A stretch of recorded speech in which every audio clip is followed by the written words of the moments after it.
And here we go. Hi there. Welcome, everybody, to what we call Cast Iron Wednesday. And this is a long running tradition that many of the smaller YouTube cooking channels have been doing for the past several years. Basically, we get together on Wednesday on our channels and we do a cast iron video. Most of the time, it's not live. I like to think this is something of an exception to that. But you get to see a lot of people playing with cast iron cookware on Wednesdays, and that's a tradition that we call, well, simply Cast Iron Wednesday. I'm more than happy to have been doing this myself for almost 3 years. I think we're May, June, July, August. Yeah, we're just about 2 years, 9 months at this point here for Cast Iron Wednesday on this channel. I've been doing live videos because they're a lot of fun, and I really have enjoyed doing this each Wednesday. And a lot of this, of course, has to do with the folks who are kind enough to show up on this channel. And thank you, as always, to everybody who has been kind enough to drop by here tonight.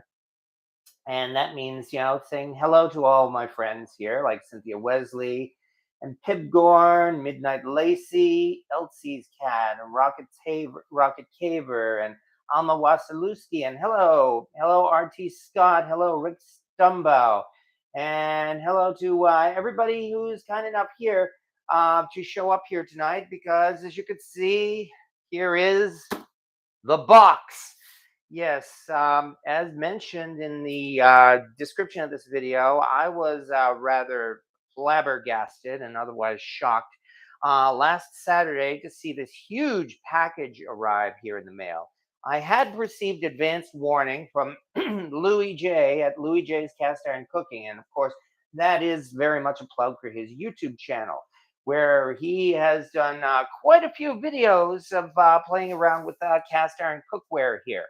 He has somehow been able to score a great amount of modern day cookware, cast iron cookware from Lodge Cast Iron, and from quite a few of the newer, smaller cast iron manufacturers that have shown up over the last decade. And if you want to see a lot of that, you can see that on his channel, where he plays around with Lodge Cast Iron, and he does unboxings regularly from Marquette Castings and Field and Butter Pat and all of those other cast iron companies. They've all produced some wonderful and beautiful pans. I have to say, really, modern day cast iron manufacturers, including Lodge, they have definitely recognized that to appeal to modern day customers, it's really not only are they just designing frying pans and Dutch ovens, but really their pans are definitely a work of art, and I'm not saying that facetiously. They are very, very beautiful to look at as well as to use, and it's certainly appealing to see those kinds of pans here. I mean, granted, vintage cast iron, of course, has always had a real beauty to itself as well. So, and that, I guess, comes down to the debate which has been going on and will continue to go on about modern versus vintage cast iron. Well, really, I love it all. I'm lucky enough to own a few modern pieces and quite a few modern Lodge cast iron pans in my collection, as well as quite a few vintage cast iron pans. And I really look for any excuse to use them all. So, regardless, anyway, getting back to this amazing, huge box here showed up on my porch last Saturday, and just from the look of it, I thought, this is really something that I should definitely share with all of you folks in this channel, because, well, as I've said, without all of you, this channel certainly would not be where it is today, and that especially includes Louis J. So that's why I'm more than happy to figure let's do a live unboxing here. Let's see what's in this thing. We'll check it out. We'll examine it, and we will, we'll cook with it. Because yes, I do in fact have preparations ready to do some cooking once I'm done talking here and get around to actually opening this package. So I would hope that Louis J is here to watch me open his gift. I may have missed him on the chat. But regardless, well, whether or not you can see him live, you can see this live or on the playback. Either way, this is still. I can only thank you so much for this gift. I do have to say, and I'm certain Louis will confirm this, that when he sent me the notice, I told him outright, I really do not need, and I'm not asking for gifts of this kind. I mean, he also mentioned sending a few stickers, and that's really all I had asked for. But he insisted on sending this, so this is pretty much like unsolicited. I mean, I can only thank him so much, and thank you so much for your generosity. And one last time, and then I'll actually do something. His channel again is Louis J Cast Iron Cooking. Look him up on YouTube and also on TikTok. So yeah, and give him a shout and subscribe to his channel as well. And having said that, let's get down to it here. Let's see what we can find out here, shall we? Okay, got to do this in a manner, of course, that I better be sure not to damage the cast iron as I open it. I can already tell as well from the packaging that there is an enormous, from the feel of this package, that there is an enormous amount of packaging in here. So I would not be entirely surprised to open this huge box and find a tiny little cast iron ashtray skillet on the inside. Well, if that's the case, we will still cook with it. Regardless of what it turns out to be, I've promised to do this live. So even if this is like a cheap made in Asia cast iron pan, or something from Lodge, or even if it's something with carbon steel. Somebody in the chat mentioned tonight, what if it turns out to be a carbon steel cooker? Well, then if that's the case, we'll be doing something different. And at least I do like to say I do enjoy doing something different if I can. So we're almost done. And is this blocking the view? No, it's not. Good. Okay. Then we've got, as usual, a whole bunch of packaging, which is also no surprise. Hold on. Let's try sticking this way. There we that's not working either. All right. I'm just trying to do this. So there we go. So that it doesn't block the view. That other fold. Anyway, this and this. And a whole bunch of bubbles, and oh my. I'm thinking this looks like it's vintage, in fact. Wait a second. As crazy as it sounds, it looks like there's more than one of them in here. Okay, I was not expecting that. I was not expecting that at all. Okay. Let's see what we've got. And I see, uh-oh. Yeah, I kind of recognize this one here. Let's do this one. Anybody recognize this design, folks? Even before I open it, cast iron skillet with care kit, with a leather handle cover, and let me see, stickers from just about everybody. Stickers here from Finex, Lodge, well, and more Lodge, which is fine. Thank you very, very much for the stickers. I will definitely use them. But I think I recognize this manufacturer, and I'm hoping some other folks do. And yep, it certainly looks like a field. And guess what? There it is. It's a field. Oh yeah. I got a little story to tell about that too, even before I open this package. But how do I open it? Oh, not done with the unwrapping yet, I see. Sorry, because there's still a little bit more here. Gotta be careful not to hurt myself too. There we go, like this.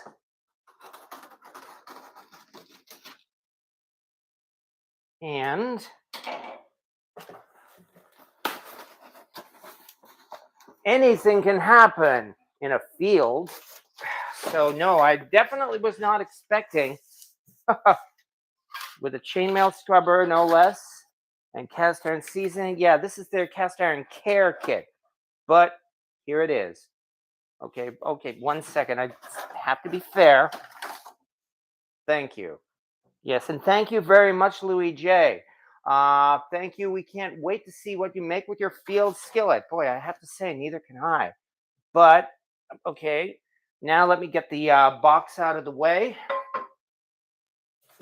And let's see, chainmail scrubber, um, brush, and cast iron seasoning.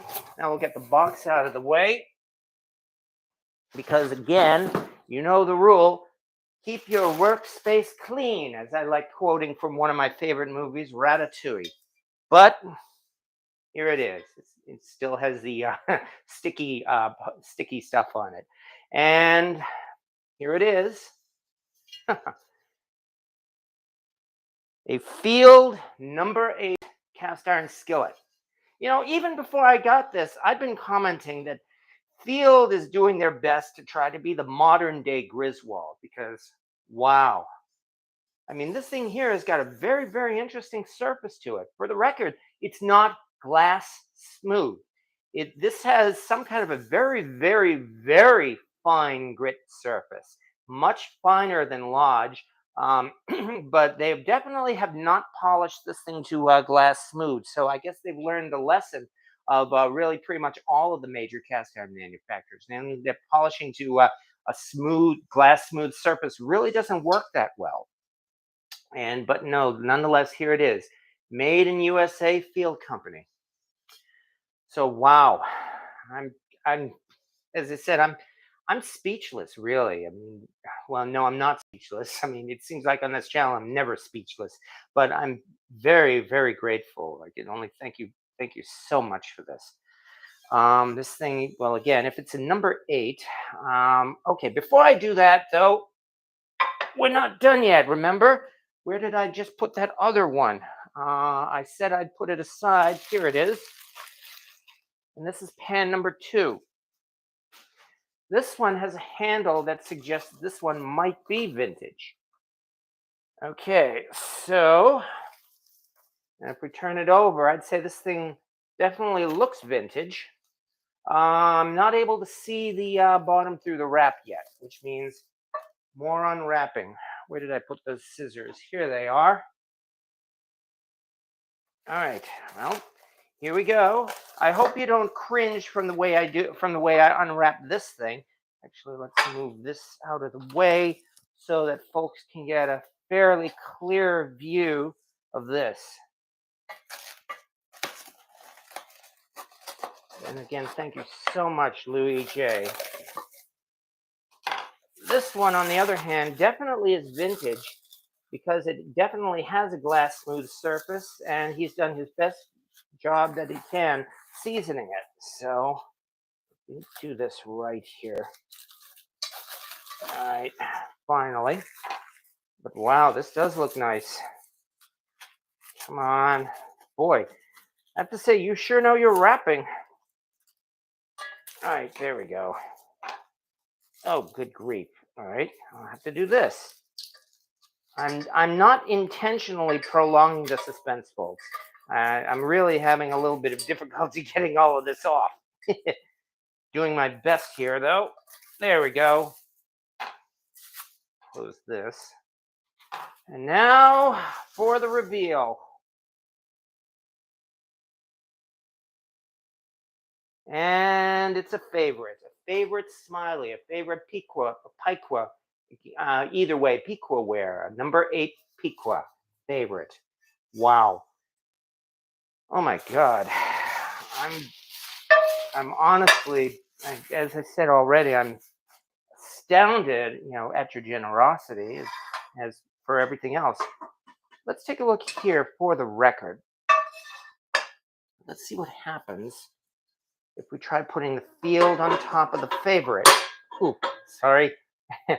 And the field is just about exactly the same diameter here on the edge as the favorite. The handle is very slightly longer. Maybe I should actually bring the camera down a little bit more so we can get some. Oh, damn it. There it goes again. There we go. Get something of a close up here. Why is this so tight? Let me loosen this a little bit. There we go. I'm hoping that helps. Anyway, like I said, so far we've got the field and the favorite. Okay. All right. So yeah. Um, okay, let's see what we have for comments now, because I think this now would be a good time to see some comments. Maybe even ask a couple of questions. Yeah, I'd like to ask questions too. So for that matter, so let's close this out and see what we have here. Now my first tea pal. Well, thank you. Yeah, that's some nice seasoning there. Yeah, I'd say he did a really good job of it. You know, favorite as far as being light and smooth, I would say favorite pans really were on the same level as Griswold. They really had an incredible light and smooth and light pan with a very smooth cooking surface on it. And let me see. I can see on the edges here. It's like the seasoning kind of bundle. Kind of congealed a little bit, but that's no big deal. I'm still going to cook with it. There's nothing wrong with cooking with something like that. But yeah, I mean, really, um, favorite in terms of quality, I would really have to say gave Griswold a run for their money. That's for sure. And I think I already said how Field is really trying to be the modern day Griswold, because I would say that this Field maybe even a little bit lighter, I think, than that favorite for that matter. I wish I could do that. Maybe break out a scale even and weigh them. But nonetheless, let's see what we have here. Okay, hello everyone. Hello, Kimberly Miller. I didn't like my fields. The more I started cooking it, the more I started loving it. Those are not yours yet. Pick a number from 1 to 200. All right, let's say 185. How about that, Rick Stumbow? Let's see what we have here. I would choose the favorite over the field, says Corey Clark. Fisherman, my field after 2 years of use is very smooth now. The micro texture wore off or was covered with seasoning, I suppose, either way. But yeah, I would not be surprised at that, because using metal utensils on a large skillet does actually tend to smooth out the surface too after several years of use. So yeah, two fabulous skillets, William Hurt. I can only agree with that. So yeah, and hey, and hello, Val's Black Cats Rules. Well, as you can see, you made it just in time. So you really haven't missed anything here, that's for sure. Let me see what else. Could always send Mud a friend request. Oh, that's yeah. Mud will be on tonight. Yeah, I'm sure he probably has a few things to say. I think it's backwards or something about favorite. How does the Mudbrooker again? Okay, let me see what else if I'm missing anything else here. The ones that are too smooth don't hold seasoning. Yeah, that's true. Speaking of which, Kent Rollins gave Field a good review. Well, I'm glad he likes it. But um, anyone, by the way, recently on TikTok and YouTube Shorts, has anyone seen this guy? Actually, I even posted a very short clip of him on my own YouTube channel. The guy who polished a large skillet to a mirror smooth finish. And he's doing that. He's doing that with quite a few pans on his YouTube channel, and also especially on his TikTok. In fact, I can see that he's really doing TikTok first and then reposting his TikTok videos to YouTube. But yeah, that guy there is starting to make a name for himself, polishing large skillets to a mirror smooth finish. And I and I commented about how that's really not the best way to do this, because, like you guys said, seasoning is not going to hold on to those skillets, and they are eventually going to rust, because cast iron is not rust proof, and just making it a mirror finish will not make it rust proof either. I've gotten a lot of flack from his followers for that. He's yeah, that guy's definitely got a lot of followers, but I can live with the flack. I mean, it's YouTube, it's TikTok. What do you expect? But anyway, just thinking of that really made me think of your comment about how you can't really season on a glass smooth surface. Yeah, that definitely made me think of that. So, But I would say, Louis J, you've really done as good a job as possible. So once again, I mean, for about the 100th time, and probably 100 times more after this, I can only say thank you for that. I'm gonna have to see if I can remove this sticky putty. I can't believe I've forgotten what they call it. Oh yeah, that's right, the rubber cement thing. Yeah, because before I can cook with this, I'm definitely gonna have to remove these. Actually, it looks like it's coming off okay. All I got to do is just rub at it with my finger like this. Two, three. Better give it a quick wash in the sink as well. No, I won't use soap, but just to be safe. There we go. Okay. But anyway, there we are.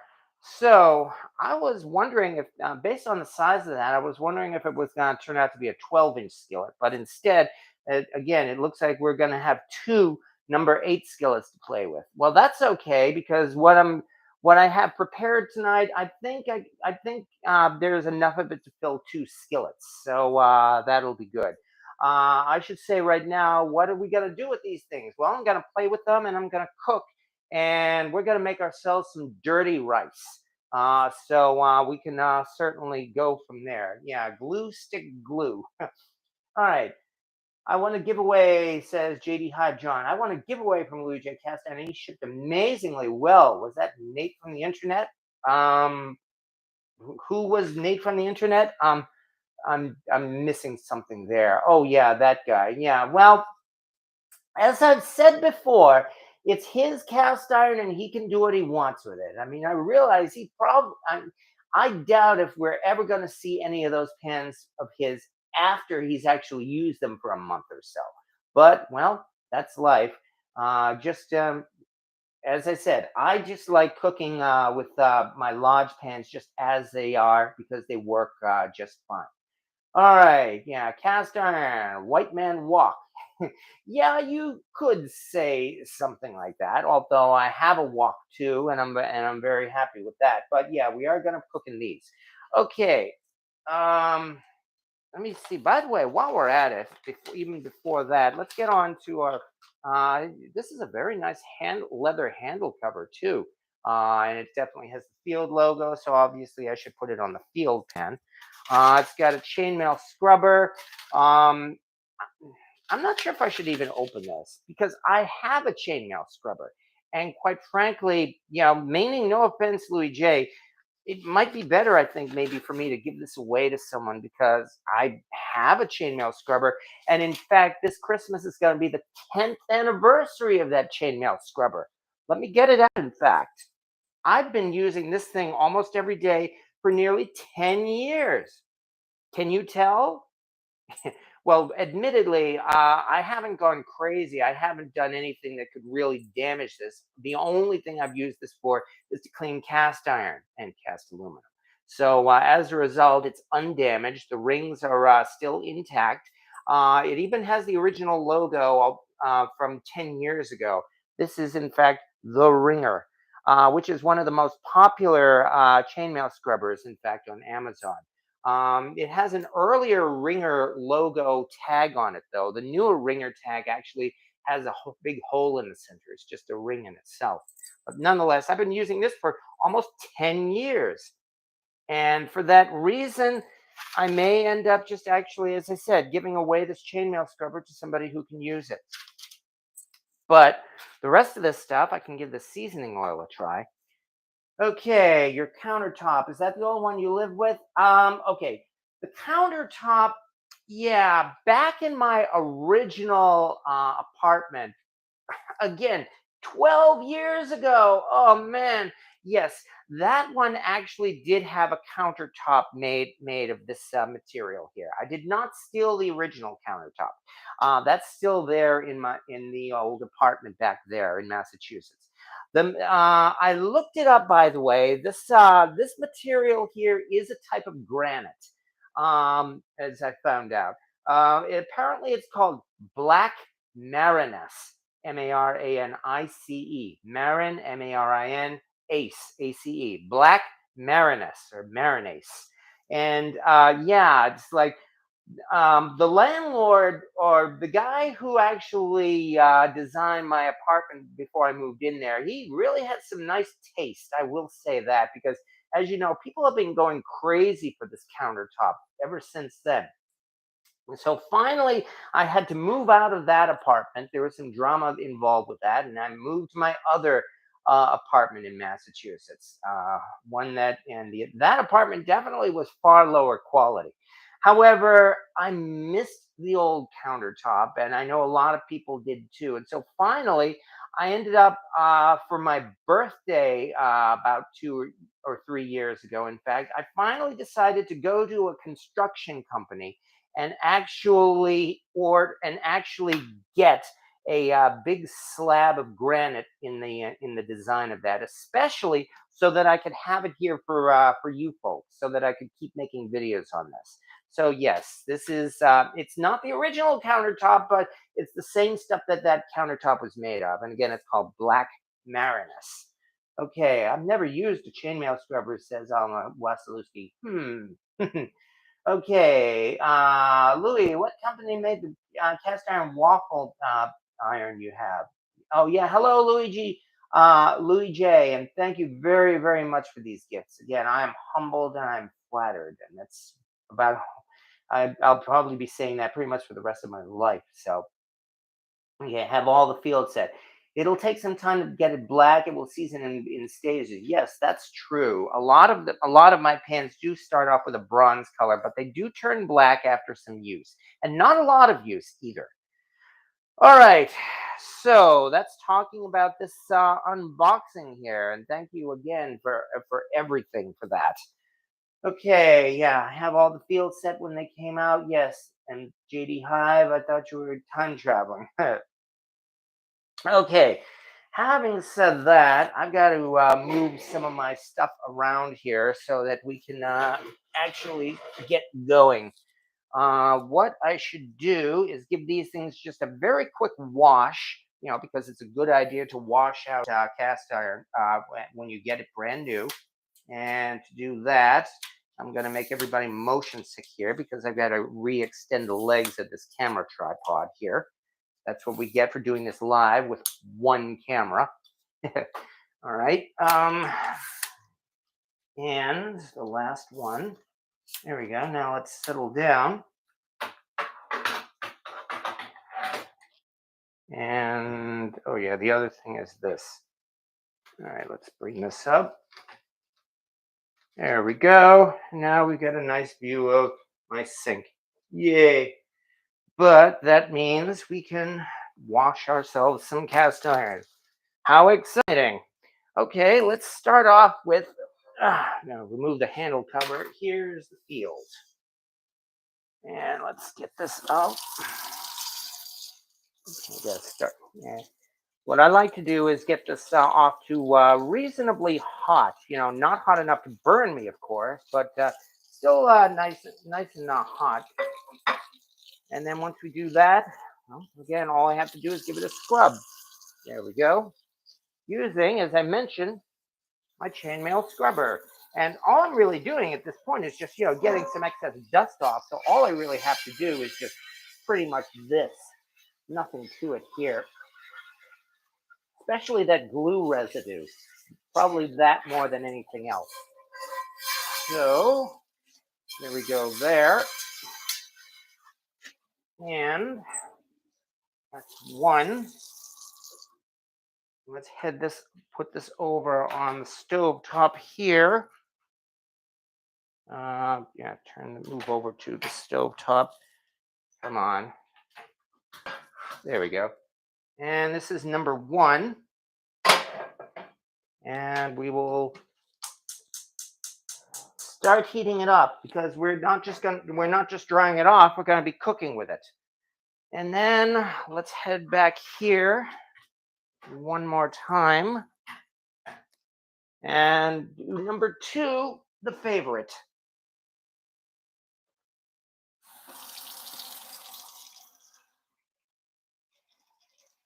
There we go. Which will be even easier because of your good seasoning job here. And I'm not joking. You did a good seasoning job on this. Thank you so much. There we go. Boy, that sure was hard. Well, once it's done cooking, it'll be a little trickier to clean up, but not too tricky. All right, let's move back over to here. Rearrange this. There we go. Now we have enough room. And now we can permanently move the camera over to the stove top and finally get down to it. There we go. And that's a pretty good view too. All right. Finally, let's refocus the light. There we go. Okay, so in the front we have the field skillet. I can already feel a little bit of heat. Forgot to turn on the back one. There we go. Okay, so both of these, I'm turning it up to about, looks like 6 to 7 on the stove top so that we can start out and start, well, cooking some meat and giving a little bit of extra seasoning to it. So yeah, I got these heated up. Obviously, I just have to wait for them to get good and hot. But this isn't going to take very long because, well, gas stove, folks. And I found out as well that the gas stove really heats up these cast iron pans fast. However, I've got the handle pointed in the wrong direction because I actually need to hold it. There's one, and carefully do the other. There we go. All right. I use a large scrub brush, sometimes a chainmail. Yeah, I noticed that came with a chainmail scrubber and this very nice looking scrub brush too. So we can do one and the other, I suppose. Maybe I should have used this to scrub these pans off rather than the chainmail. Well, nonetheless, yeah, the other thing that came with it is some Field Company cast iron seasoning oil. And so if we look at the back of this, apply after every use to build seasoning. It doesn't say what the ingredient, yes, it does. Organic sunflower oil, organic grapeseed oil, and beeswax. I'm surprised it doesn't say organic beeswax. I'll only say this once. I am very skeptical about the so called organic label because what is inorganic sunflower oil? And that's all I'll say about that. Okay. All right. Must wasn't packed right. The handle broke. Oh, I'm sorry to hear that, Cynthia. My apologies. Oh yeah, the U.S. Post Office strikes again. Okay, while this is heating up, actually, I'm going to quickly run over into the other room and take a look at my get something from my collection because I would like to see if it fits because we are going to need it, and that would be, here it is, lids. Cast iron lids. Both of these are by Lodge because if I figure right, I'm hoping a Lodge lid will fit these pans. Let's take a look here. And actually, it fits almost perfectly on the field skillet. Nice. Meanwhile, as for the favorite, oh yeah, also no problem at all. So that's good. It means we've got a pair of Lodge lids here. And so that means when we can heat, when we actually have to simmer the rice as part of this dish, we'll be able to use these lids. So there we go. So far, so good. I'm glad to see this thing's compatible with the Lodge lid because my Stargazer pan, I have to say, is not. It does not exactly fit the Lodge lid. So there's something for you. I only eat organic, free-range, grass-fed, satisfied beef. Well, yeah. Don't forget as well. Let me see. You've got organic, free-range, grass-fed, and yeah. Well, you figure as well that you are what you eat, right? And so if you're eating grass-fed meat, then that means eating that grass-fed beef would still mean you're eating vegetables. Okay, I'll leave it at that. That's not fair. I tuned in to see a mystery package. Somehow I know there was no mystery at all. What? Well, you mean the fact that it had cast iron? Gee, what makes you think that, I wonder? Okay, well, I'm starting to feel some heat on here. Let's check the temperature right about now. This one says 400. This one says 425. Nice. Actually, this one's already getting close to 450 here. And the field, not yet. We're still more in the 400 range here for the field. Okay, which means only just a couple more minutes, and then we can actually get down to some cooking. Um, so, only one lodge lid and a glass lid from Tefal. I am what I eat. Yeah, so I'm a garbage pan. I can make some more lewd jokes about that, but I don't think we will. And what's cooking? Well, we're going to be starting off with some sausage, and then we will go from there. And basically, it looks like all I'll need to do is just simply split this into, half in here and half in there. And why not? I think there should be enough to go around. So, going on a hunt tomorrow, Cynthia Wesley. Well, here's hoping that things do pretty good. How about making one of your old recipes from your video, like chicken and rice, apple pie? Oh yeah, yeah, I'm definitely up for that. I've got no problem there. Um, right now, I prepared to make dirty rice, and that's why I have the sausage and the ground beef and the rice and the trinity ready here. But yeah, I have no problem with repeating some of the older recipes because it's good stuff. So sure.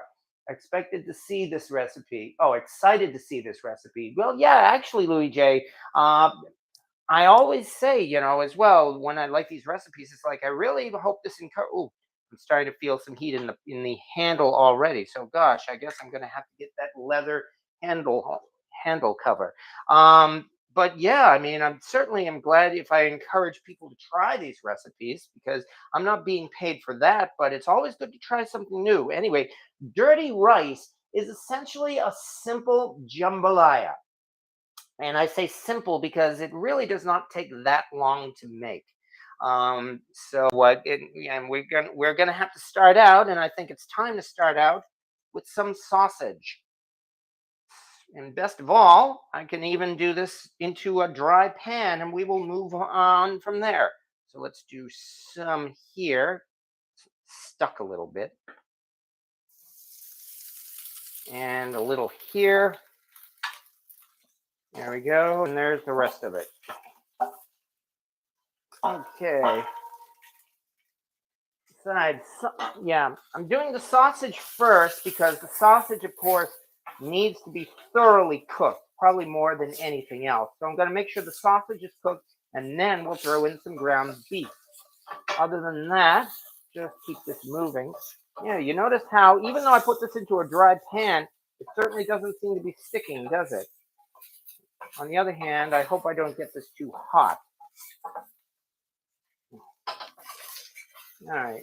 But yeah, this, as I mentioned, this does not have a glass smooth surface. This is a very, very fine surface, not sandpaper, but I'm not sure even how to describe it. This kind of a surface. And I'll bet that some people probably would find this surface unappealing.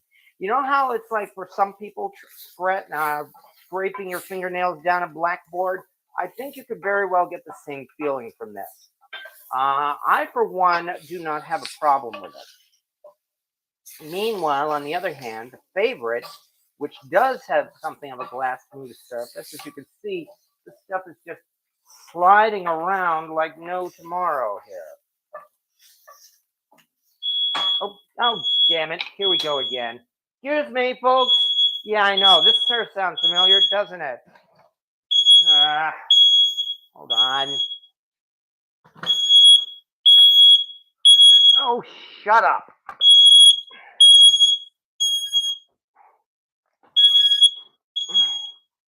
There we go. All right. There we go. Sorry about that, folks. Yeah, as you can see, some things haven't changed. I've moved to a new home, but it seems like I may have taken that old smoke detector with me. Ugh, all right. I'll just got to be sure to keep everything under control. The other window is open, though maybe I should open this window as well. Or even turn on the stovetop vent. There's a possibility for you. However, the weather is getting really, really nice at last. Probably like about 70 degrees, even though it's 20 minutes of 9 here. So, yeah, in fact, I should probably even turn this down a little bit. Turn this down to about half. And we will just keep this going until the sausages are ready. Probably cooking the sausages is going to be the second longest part of it. The longest part is going to be simmering the rice, but that's still not going to be very long either.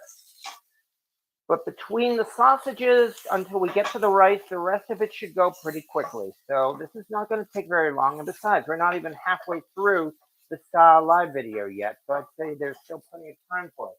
Meanwhile, Louis, Jay, I missed the fire alarm. I haven't. Brings back good memories. This is how you know the food is going to be good. Yeah, exactly. It's like if half of your recipes involve blowing smoke away from the smoke detector, you might have cast ironitis. So now, of course, since this is a recorded video that's going to be on YouTube forever, unless it's taken down, I am not going to say that I have taken down that smoke detector. No, I have not. So let me repeat myself. No, I did not take down that smoke detector. And we will leave it at that. That's why I don't have one. Well, I should not go there either. So what are we making? Well, we're starting off with some sausage. It only occurred to me at this moment I should have used boudin or or of course oh my god, my mind's gone blank here. Cajun sausage, and I should know what it is. And it's not boudin, but the one that they always use in jambalaya. However, I'm just using regular Italian sausage at this point. Oh yeah, that's right. How could I forget? Andouille sausage. That's right. That's what I should have done, but unfortunately, as I said, I did not think of it. So I ended up just doing some regular, good old Italian sausage because there's really nothing wrong with that either. It's really just a matter. Besides, anyway, this is doing a job of starting to render this out. Getting a little bit of grease in the pan. So there we go. Even though I added this to a dry pan, we're definitely going to have some grease in there when it comes time to move past the meat. Yeah, look at this. This, as I said, these sausages are sliding around on the favorite. They definitely did not slide around on the field, but again, the surface of the field I find is very interesting. All right. Bacon Army attack. The field is designed to pour well without them. Yes, the field I notice has a slightly concave edge all around the side, all around the top, so that in theory you can in fact pour your liquids out from any angle here, not just from the pour spouts like here on the favorite. I find the Stargazer has a much more pronounced lip, and actually that does a good job. I mean, I've been using the Stargazer now for about 4 years.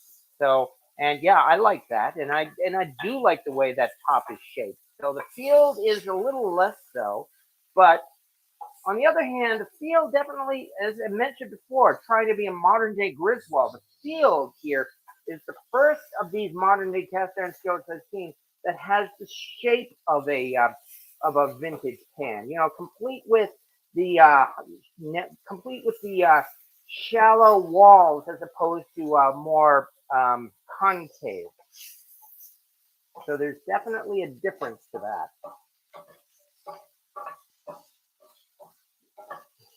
But yeah, no, gee, this means I have 2 more number 8 pans to play around with. So yeah, still more to rotate through in my collection. Well, that's all right. I'll just do what I can.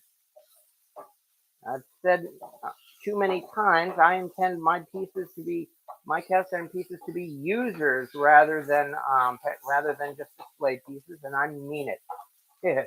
Give me a second, and I'll tell my previous story about field cast iron. I have 6 VH tapes of Justin Wilson cooking with andouille. Yes, indeed. What does using beeswax do differently than other pans? Well, it does have a good consistency to it. It bonds to the surface well when it's seasoned. And also, I think it probably takes a lot longer to go rancid because, well, it's not organic. Yeah. I mean, I know. I mean, granted, beeswax is in fact does in fact come from bees, so it's it is natural, but um, it definitely does not go.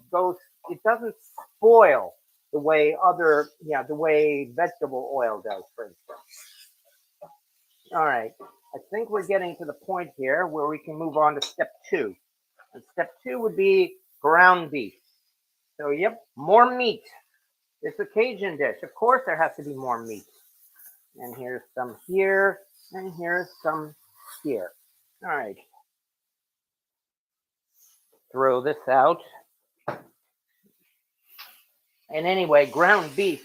This will definitely release a lot more liquid. So there's going to be no shortage of stuff or grease in these pans. And that's what I'm looking forward to. There we go. I think the favorite seems to be giving off more smoke. I hope. Let me see. Yeah, I have both of these turned down. I'm at just about halfway on each of these. Anyway, once the meat is all cooked, I'm actually going to reserve it and take it out of these pans here, and then we will move on to step two. I was tempted about a week or so ago to get a unitasker, and that would be one of those star-shaped ground beef stirrer masher thingies. I was tempted to do it, but decided not to.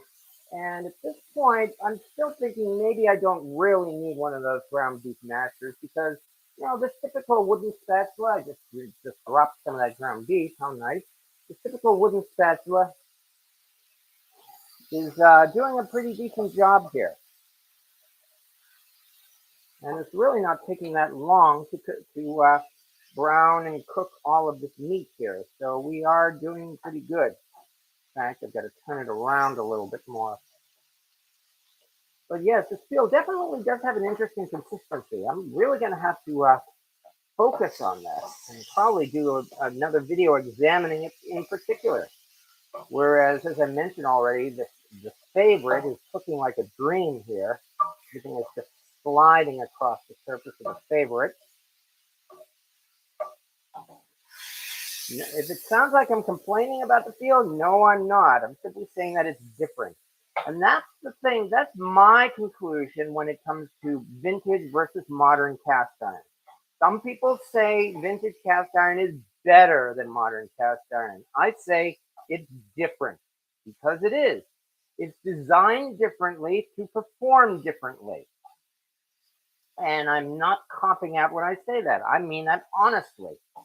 I enjoy using my vintage cast iron. I mean, you've seen all the times I use my BSR skillets, for instance. Likewise, I've made quite a few things in my modern day lodge pans, and the Finex, and the Stargazer, and now the field as well. All right, almost done. Okay, one last thing about field.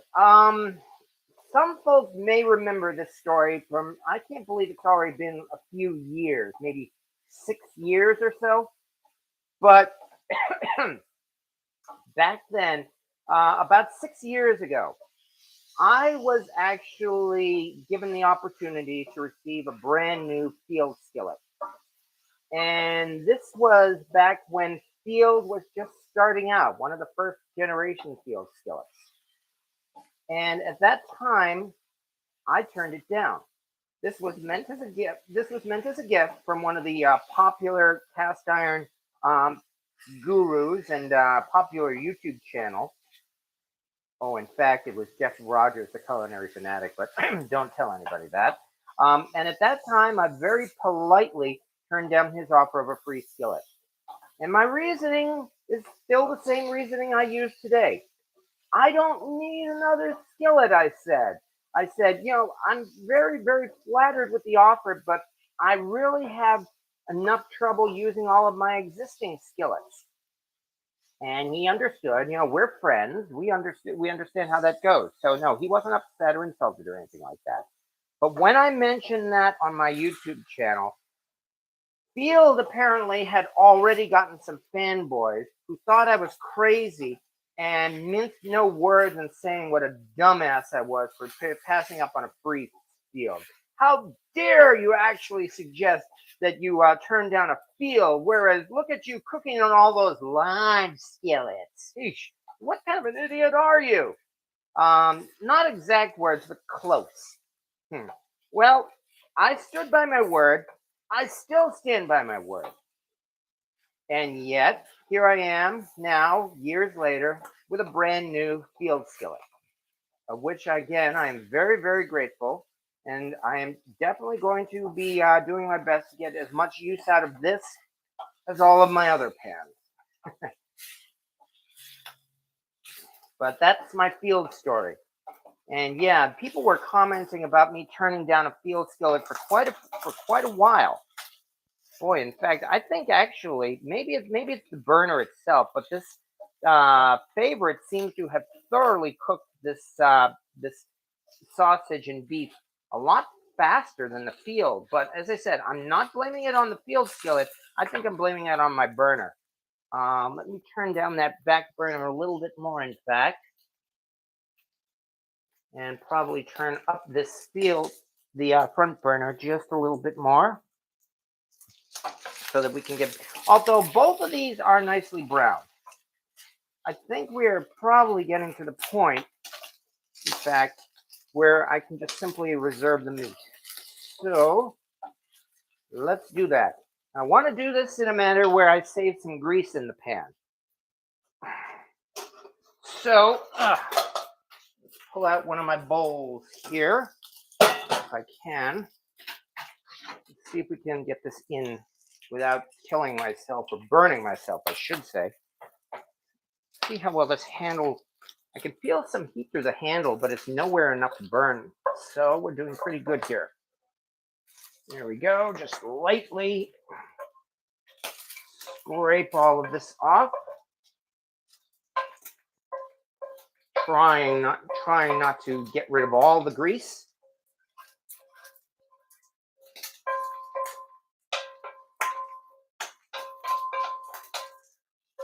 And now for the favorite. And I'm using the same handle cover for that. There we go. Here's, as you can see, I think it's my burner that seems to have more thoroughly cooked the beef and sausage here in this favorite. All right, having said that, there we go. Back onto the heat, which means now it's time to move on to step 2. And step 2 is what they call the trinity. Yes, indeed. There we go. We've got our celery, onion, peppers, and in addition, we also have some scallions or green onions and some minced garlic.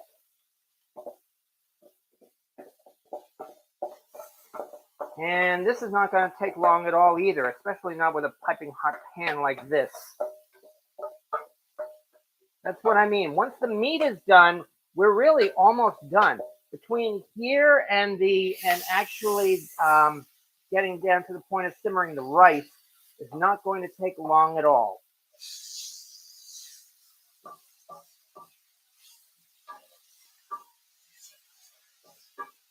Just want to get this all move around until these things are good and are starting to soften. All right. Mother Nature has been nice to Virginia so far this year. Well, I'm glad to hear that.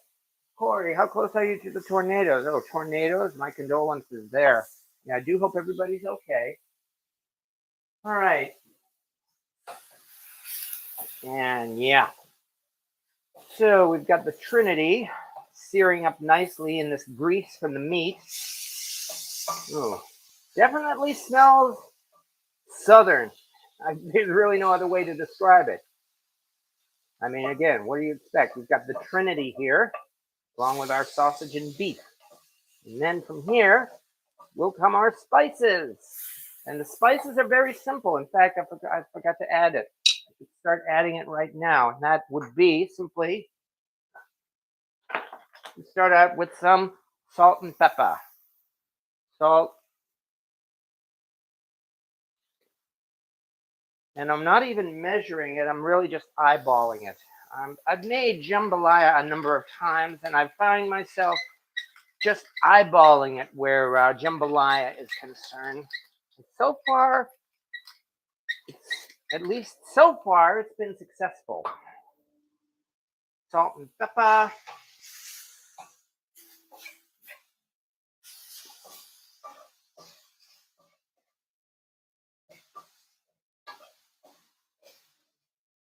And I just realized for the broth, and I think I am going to have to measure it out. So I am actually going to have to get out a measuring cup. There we go. All right, so we've got that. Next in line, let's see. Oh yeah, that's right. Because after this, good night, Elsie's cat. Yeah, good night. I hope you're doing well tonight. I've been using cast iron since I was a child. Mercy be. I have not. It has not changed any. Well, that's why we say you can pass this on to your kids, and probably to their kids too. All right, let's get this meat back in the pan.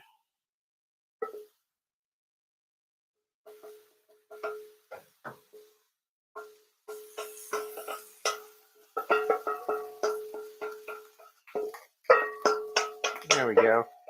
I was wondering if there would be enough room for me to cook all this. Unfortunately, again, thanks to Louis B's generosity, well, we've got not one but two pans tonight. So there's definitely enough room here.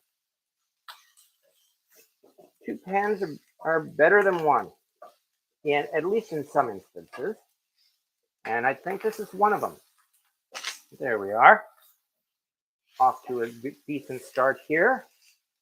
Which means now, I think we're about ready to move on to the next step. That means get out some chicken broth, which is what we will do. Here's where I actually do have to measure about a cup and a half of chicken broth.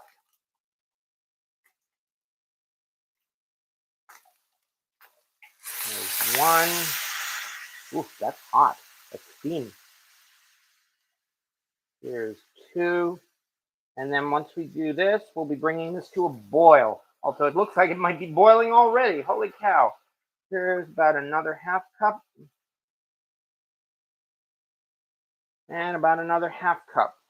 Because I've got 1.5 cups of rice. And since we'll be splitting that in half as well, I mean, boy, look at this bubbling already here. This sure isn't taking long at all, is it? Okay. But once we do that, of course, the last thing is the rest of our seasoning. And that means, yes, dirty rice, exactly. The rice is about to come in next. But we also throw in some Worcestershire sauce. I'm sorry, Worcestershire sauce. I've already commented that I'm kind of tired of the joke of mispronouncing Worcestershire sauce. Maybe it's because I'm from Massachusetts, where we have all of those funny town names. And then from here, of course, you got to have your Cajun seasoning. Hello, Zatarans. So, while we don't want to drown it, we don't want to skimp on it either. That should probably be enough.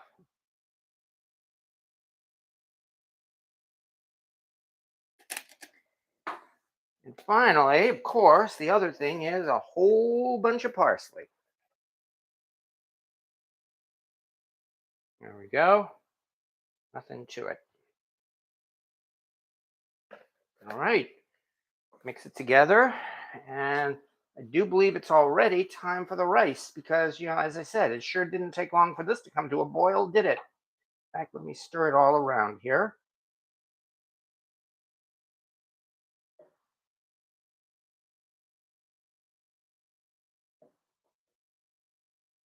Not long at all. Okay, and that means well, we've done that. Time for the rice. So roughly about half, if I can do this right, in each dish here.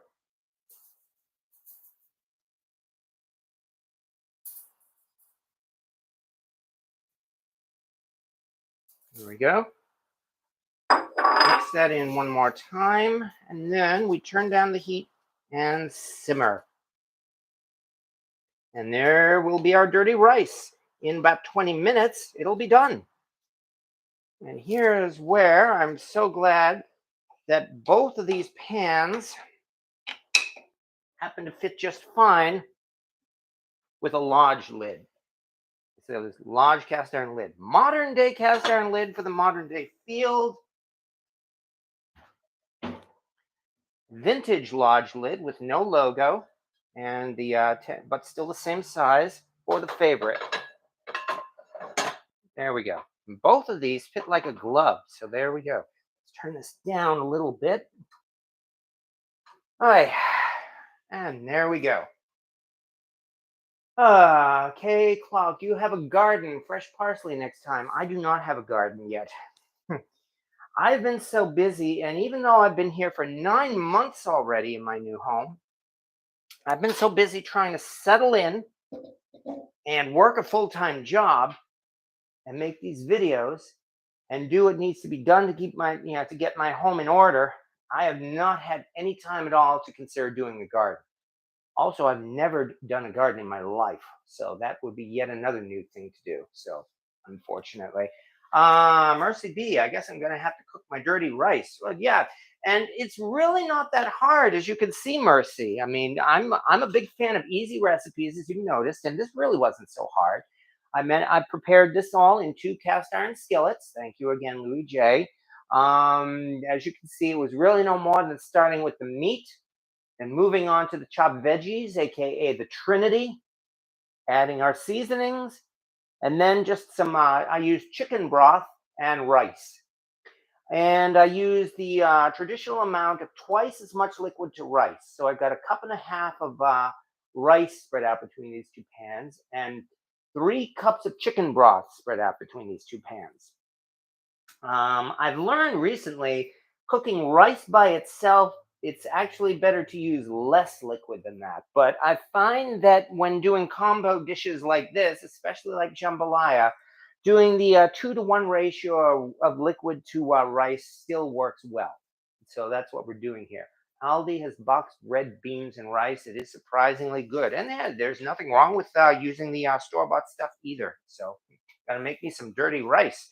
Well, I hope you enjoy it, William Hurt. Yeah, and besides, down south down there, you folks are able to buy your Trinity already chopped up and in bags. They don't sell it like that here up in the north. So I had to chop up my peppers, onions, and celery by hand, which wasn't too difficult. There wasn't a lot of chopping. This will be blasphemous, but I just rinsed some Carolina rice and cooking it in the rice cooker. Well, to each their own. So far, I have been completely happy cooking my rice in my Magnolite aluminum Dutch oven. So I still have not had a need for a rice cooker. We do dirty rice every now and then. Love it. Handsome Stone. I said I didn't need another skillet a few months after my wife told me I didn't need one. Since then, I've found some nice ones that may or may not have made it to my home.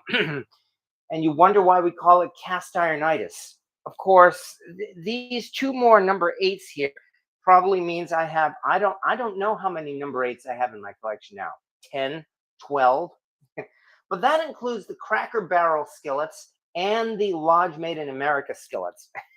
So plus these two, this favorite and this oh, and this field. And then there's the Stargazer, and there's my Lodge Redneck Pan, then there's my Erie, and then there's the BSR number 8. So there's another few right there. So I don't know how many number 8s I have. Yes, I do. I have too many. That's how many. Does cooking with liquid ruin the seasoning of the pan? No. On a short term basis, it does not. If you do nothing but boil liquids in your cast iron, then yes, it can affect the seasoning, and then you would just have to re-season the pan all over again. But once in a while, no, because cooking other things in your cast iron will help to build the seasoning up.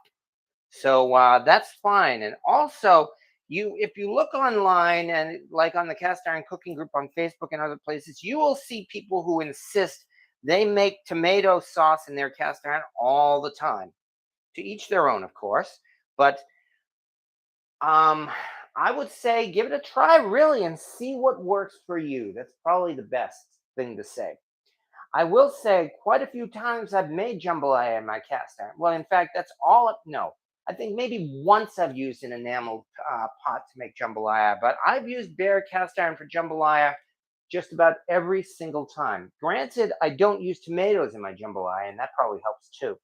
But so far, I have not had any problem with that. Mom used to pick them up, and Grandma would cook them up. And oh yeah, dandelions are 3 feet tall. Yeah, I know that feeling. Um, yeah, I just mowed my lawn again last week, and the dandelions are already back. So I should probably go and get some dandelion killer or something. All right, go to last night's live and leave a message. You'll get it then.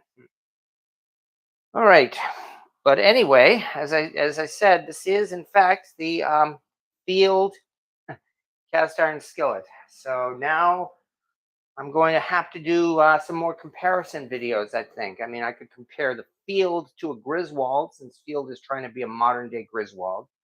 I could compare the Field to my Stargazer. I can compare my Field to Lodge. Boy, I'm sure I can imagine the comments I could get about that. Did I mention already that Field seems to have these fanboys that really go out of their way to knock Lodge? So neat. I love it all. I am not interested in petty politics. I learned my lesson about petty politics before I got into cooking. Hmm. Handsome Stone, when you find some cast iron, yeah, that's right. Here's the pan I borrowed. Yeah, that's a good point. Yeah, that's one way to do it. And that's another thing. If you hide cast iron in your car or your van for a month so that your wife doesn't find out, you might have cast ironitis. If you one of your big fears is that when you die, your wife or your family will sell your cast iron for what you told them you paid for it, you might have cast ironitis. All right, he was active about 10 minutes ago. Well, that's good. All cast iron is awesome. I would say yes, it is. I I don't think I've found a pan I didn't like, except maybe for the cracked ones and the fire damaged ones. But I have cooked in Asian made cast iron, cheap Asian made cast iron, not so cheap Asian made cast iron, vintage, modern, and yes, I've loved it all. And no, I have not ground any of it down. Once, when I was only at this for a few months, I think once I did actually take a wire wheel to an Erie muffin pan, but let's not talk about that. Other than that, I have never ground down any of my cast iron pans, and I have not regretted it. Also, the thing about grinding down cast iron pans to a mirror finish, they only do it with skillets. You never hear about anybody wanting to do that with a Dutch oven. So it's always skillets. And not even griddles as much. I really can't think of instances where people have gone out of their way to sand down a griddle. So go figure. I spent the day in Shreveport getting my eye elevated. Well, again, my condolences, Papa Dan. Yeah, Captain Dirty Rice. Well, I can only hope so. I forgot to check the time, of course, but I know it's 20 minutes, so I would say probably by about 20 past 9, I would think that this rice should be done. Besides, if it's not, we'll just simmer it for a few more minutes. That's my biggest fear. If I pass, my wife said she will sell all my cast iron instead of giving it to my kiddos. Well, hopefully, maybe you could do a couple of things. One is give your kiddos their cast iron inheritance before you pass on, or at least make a deal with your wife that when you pass on, at least some of them will go to your kiddos. Um, I don't have that excuse, unfortunately. I am a bachelor and I have no kids. So when I go, and it'll happen someday. I mean, I don't know what's going to happen to my cast iron. I'm thinking of actually leaving a provision in my will for them to have a cast iron auction. Get hire one of those estate sale companies and do an online auction of my collection. I hope that doesn't inspire anybody to unalive me before then. But nonetheless, anyone get one of those modern nickel coated skillets? Modern, huh? Being nervous about nickel exposure. I have not heard anything bad about nickel exposure. People talk about things like aluminum exposure. Yes, aluminum is safe, or other exposure. But I have not heard anything bad about nickel exposure. I have seen some photos where people took vintage Griswold nickel coated pans, where the coating had practically completely worn off, and they actually had them recoated. And they do look astounding when that's done. Yes. I have no idea what it does for the collector's value. I don't care what it does for the collector's value, but that's just me. And yeah, I think it looks astounding. So, all right. He looks much healthier and happy. Well, that's good to hear. So you can be buried with your cast iron. You can be buried in your cast iron. Have yourself cremated and then spread your ashes in one of your pots and then bury it that way. I wouldn't be surprised if that's how I end up going. Okay, but enough talk about that. All right, the nickel plating must be expensive. Well, there is that. It is expensive, really, to refinish cookware, just like it's expensive to weld cracked cast iron, and that's why most people don't bother with it, even vintage in some instances. And I can't say I blame them either. So yeah, yeah, I am. A few years ago, I did find a coated, either nickel coated or coated pan at a flea market for like about $10 or so. It was a Wagner, and the coating had almost completely worn off. I tried seasoning it; it did a so-so job, and I ended up getting rid of it. I forget if I donated it or sold it, but no, I found the coated pan really wasn't for me because, well, as I said, I'm a user, not a collector.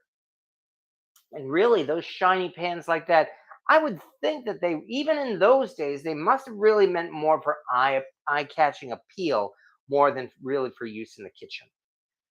So I'm not a fan of the coated of the nickel plated cast iron for that reason. Louis, I think the biggest fear is probably the same as the joke about clearing browser history. You pass and they sell the cast iron for what you said you paid for it. Yeah, yeah. There is this British sitcom called Coupling, which has a lot to do with sex. Yes, and I believe they did an American remake of it as well. But there's one joke from it that I don't forget, and that's the porn pact. What's a porn pact? Oh, my best friend and I, we have a porn pact. The idea is that as soon as either of us find out that the other has died for whatever reason, we're going to rush over to their apartment and hide all the porn before their family gets there and sees it. So I thought that was amusing, right? Anyway, my brother has a single notch number three hammered plated large skillet. Wow, it was my mother's. The surface coat, the cooking surface is not plated. Hopefully, it was done intentionally like that. If so, then that's a good way to do it. Because there's a lot less friction on the sides than the cooking surface. You ever done exploring a cast iron foundry where it's made? I have not yet. Yet, I say. And the reason why I say yet is I only discovered recently, I live only a couple of towns over from Burrow Furnace, one of the newer elite cast iron makers. I thought they were more like in the Hudson Valley area of New York, but which is like a good couple hours drive or so from here. But as it turns out, they're only a couple of towns over. So what I really have to do one of these days is call up and make an appointment with them, see if it would be possible to do a tour. Because yeah, I would love to do so. That sounds like something from Curb Your Enthusiasm. Cynthia, would he have a small logo Griswold hinge Dutch oven bottom? I got a lid looking for a home. Well, congratulations on that. Um, well, all I can say is yes, keep looking, and eventually you will find it. I have little doubt about that. Alma, you should have socked him in the eye and told him he was the same or ditto. All right.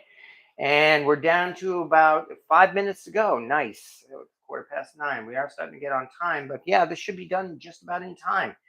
I guess I should once again thank Louis J. Cast Iron Cooking. Again, check out his channel, folks.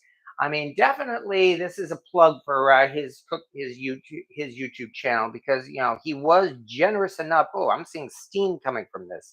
We must be getting close to that time. But he was definitely generous enough to send these as gifts, and it's not to promote his channel either. He said in his email that he wanted to just share for the love of cast iron. And I can only thank you very much for that, Louis.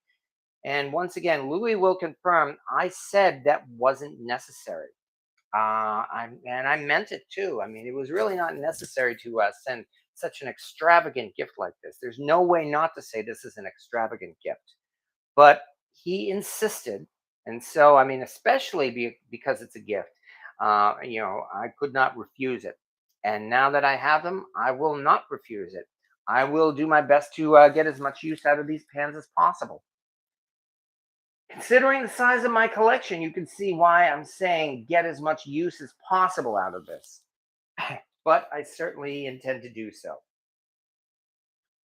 All right. Anyway, and nonetheless, there's an idea as well for a video for you to make, Louis J. Make yourself some dirty rice, and I'm sure your kids will love it too because after all, it's got lots of sausage in it, lots of beef, and lots of rice. And it's seasoned up well, and we are again getting close to it. Oh, I better stop watching the clock here. All right, let's turn back and let's see if I missed any comments. And likewise, if folks want to toss out comments and questions, please feel free to do so. This guy was selling a number 5 Martin for $65, and it was pitted inside. He said you pay for the logo. Yeah, that's what they say about Griswold too. So no, and I agree with you, Alma, about that. No, pass it up. It's not worth it. Not for the collector value or the user value. So that's an idea. Have my cast iron melted into a big box for me. Yeah, that's interesting. A cast iron coffin, huh? I'll bet it's been done. Not necessarily made from cast iron pans, but I'm sure they have cast iron coffins out there. And Jimmy Langford, I have a nickel Griswold number 4. I might look into having it plated. Nice. Is it a large logo Griswold or a small logo Griswold? Because the Griswold large logo Griswold number 4 is one of those collector's items that people are paying through the nose for. So check the rice before it gets gummy. Okay, I'd say we're probably getting to that point. All right. I don't see why not. Let me see. Okay, this time I can't use that leather handle cover. Got to get out a glove for this. So here we go. And where's my spatula? Here it is. Here's number 1.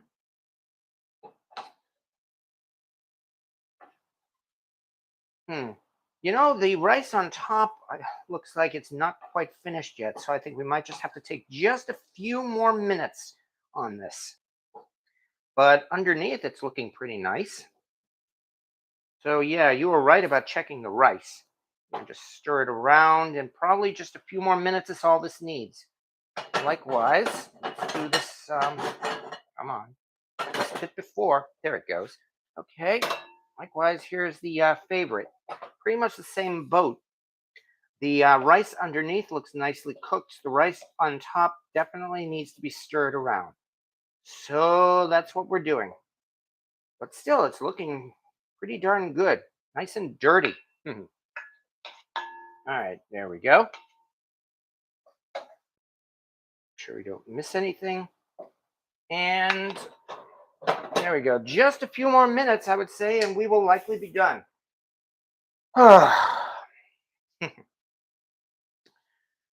So yeah, trying to figure out what I'll be using a field skillet for. I actually like the idea of doing a couple of comparison videos. Yeah, the thing with comparison videos, of course, is that there really is no winner in those videos. It always turns out to be something of a tie.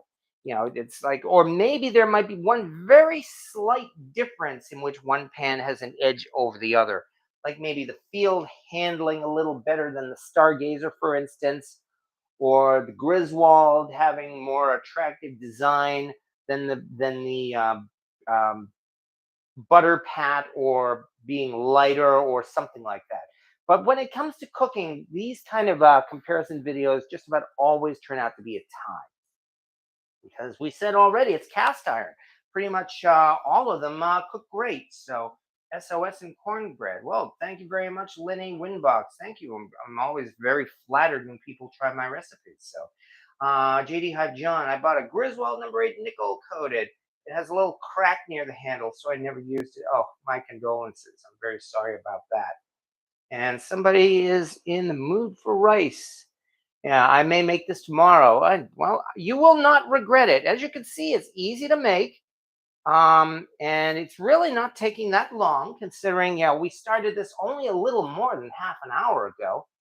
Um, well, actually, yeah, no, maybe about 45 minutes ago at most. I think that's when we started actually with the meat.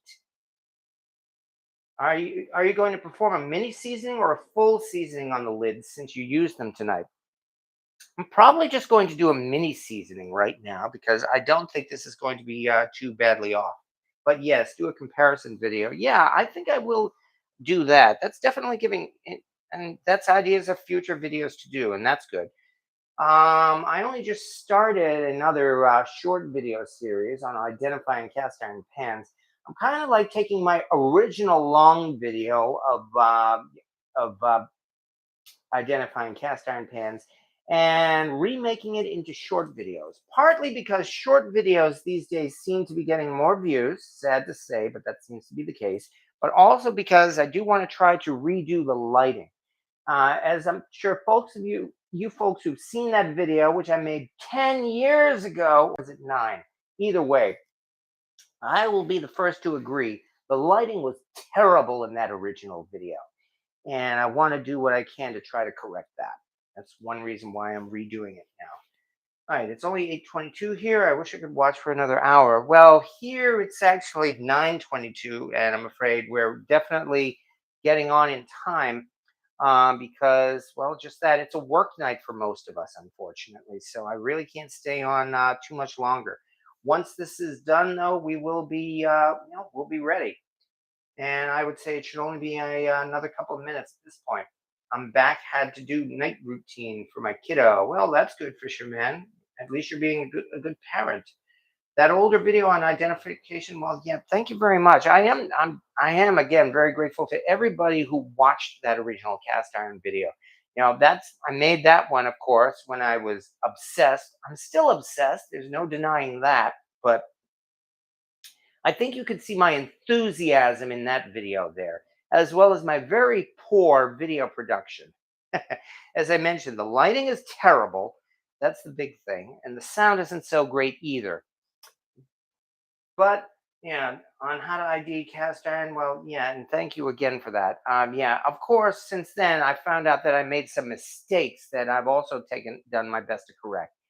I have said, and I did another video about this, for instance, that there was no law passed requiring cast iron manufacturers to mark their pans with made in USA. That was always done voluntarily, and that was done for marketing reasons. So that is not true, unfortunately, and I've done what I can to try to correct that. 8:28 for me and Pawpaw. I'm 74 and semi-retired, and I only semi-work. Well, I'm hoping cooking is only considered semi-work. It's because, yeah, in most instances for me, cooking is therapy and it's relaxing and it's meditation. I don't really consider it to be work in many cases. All right, that little video is what taught me how to collect. Well, again, thank you so much. Oh, and nice to see at least that I've had a little effect on our little community. So All right, getting down to it though. Let's give this another shot because it's been a few more minutes. As a result, there we are. Oh, by the way, if you'll notice here, there's a lot of moisture on this pan, but no real corrosion or anything like on this lid, but no real corrosion or anything. So all I really have to do is wash it off, I think. But nonetheless, here we are. We got ourselves some dirty rice. I wonder if I can do this without spilling it. So yay. We're going to be eating Cajun here for the next couple of days. I can turn off the heat at this point. And this one here was done in the field skillet. Let me move this bowl over so that I can put this lid on the stove here. Oh, yeah, that sounded nice. And meanwhile, here comes number 2. Also done in the favorite. And once again, this does not look so bad. As I said, I think all I have to do really is just wash this off, which is what I will do. But yeah, there we are. Here is the field skillet with dirty rice and the favorite skillet with more dirty rice. All right. I really think it's because of the back burner that this one seemed to do the meat better. Hi. British show coupling was awesome. The American version didn't capture the same humor. Yeah, I'm not surprised at all. I never saw the American version, but yeah, that was a really interesting Britcom. On way over to have some muddy water. All right. Hello, Joe Moore. Thank you very much for dropping by, especially since we are just about finished here. I mean, we've done a nice little unboxing video, and I'm sorry you're freezing up, Papa Dan. My condolences for that. I think I can close the window now. But I'd say at this point, we are just about done because we've done an unboxing of this wonderful present from Louis J. Again, that's at Louis J's Cast Iron Cooking. Something that I'm definitely in his debt and gratitude for. But other than that, we've taken a look at this modern day field skillet as well as a vintage favorite skillet, and we have played around with it. We've done some cooking, making ourselves some dirty rice, which again is just a very simple jambalaya, something that you could do on a weeknight, which is what we did here, in fact. Can you scrape a line through the foods so we can see the cooking surface on each pan? Well, I will do my best. Here's one. In fact, looks like very slightly, yeah, it looks like they're very slightly, a little bit is stuck onto the bottom. But that doesn't look so bad. That's on the field skillet, mind you. Let's see if we can try to get a closer look at that. And on the other is the favorite, which does not seem to have any sticking on it. So that's interesting. Let me show you that part here again on the field. There is a little bit of stuck on residue. I'm sorry to say that I am going to have to clean that off with the cast iron with the chainmail scrubber. But the majority of it is ready, and that's why I'm looking forward to chowing down before bed. The field has a rolled lip. Yeah, they need to invent share-a-vision. Oh, yeah, share-a-vision. Yes, or smell-a-vision. Because this certainly does smell good. And having said that, though, that means I really have to get down to cleaning up my mess and having at least a little bit to eat before going to bed.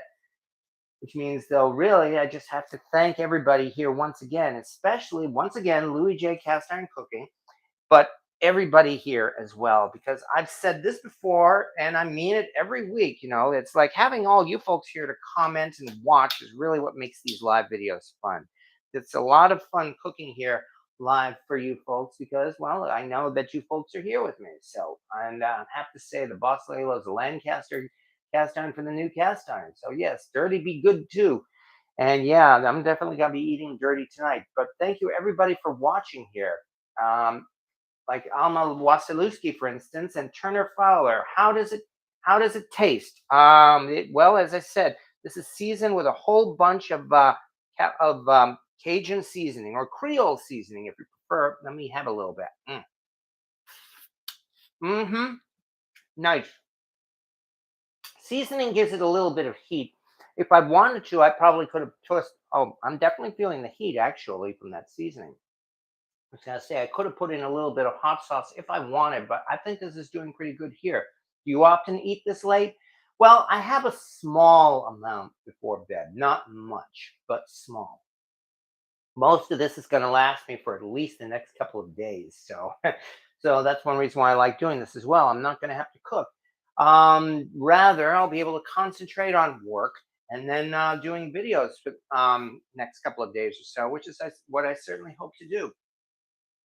But nonetheless, um, as I said, we can only get going now, folks, because we are getting time. And thank you everybody though for showing up here, like Mike Washburn, for instance, and Papa Dan and William Hurt and Keith Brookshire and R.T. Scott. And yes, thank you. And have a good night, everybody. And hello, Cast Iron Fanatic. And thank you for bringing us together. Well, thank you for being here. That's really, as I said, what's most important here. I do this because it's fun. And it's you folks who make it so much fun. So yes, I can only thank everybody for showing up. And yes, we will indeed see everybody next Wednesday, because that's what I'd like to say. So thank you everybody for showing up, and have a good night, everybody. Yeah, good night, Handsome Stone and Val's Black Cat's Rules, and good night to everybody. When you're going to use your BSR Spider again, probably by this summer, I hope. But yes, thank you everybody, and yeah, thank you again, Louis J. Cast Iron Cooking. So yeah, have a good night, everybody, and we'll see you next Wednesday.